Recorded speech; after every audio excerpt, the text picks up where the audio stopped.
كل عبارات الحسرة، كل عبارات الألم، كل عبارات الدهشة، كل عبارات الاستغراب ما توفيش حق حضراتكم الموضوع اللي هقول لكم عليه.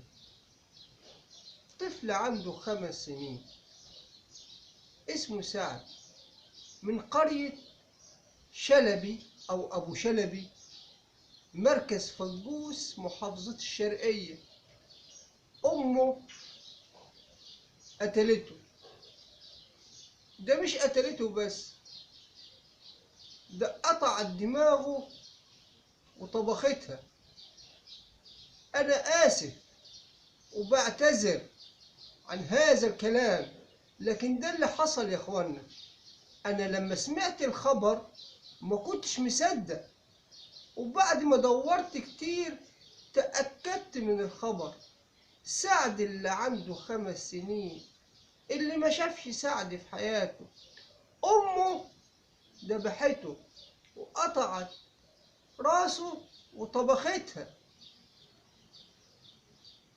حاجة فوق مستوى العقل، حاجة فوق مستوى التصور، حاجة العبارات كلها ما توصفش الحالة دي. طيب نقول ايه في الحالة دي؟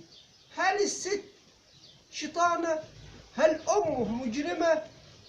أنا شايف إن أمه أكيد أكيد أكيد مريضة نفسية، أكيد عندها مشكلة نفسية، أكيد فاقدة لعقلها بشكل كامل.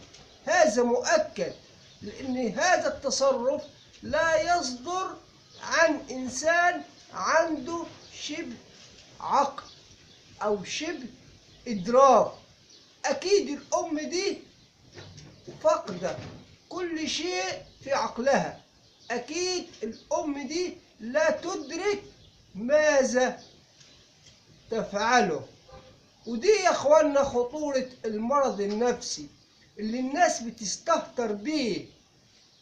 المرض النفسي بيوصل الناس لحاجات تدعو للدهشة والجنون، وتدعو للاستغراب والاستنكار، وتخليك في حالة ذهول ومش مصدق.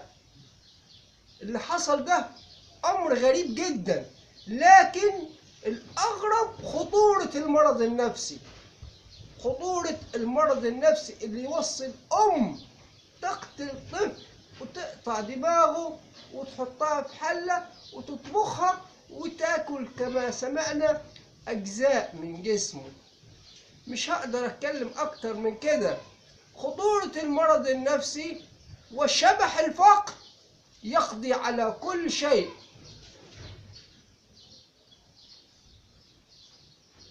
تحياتي والسلام عليكم.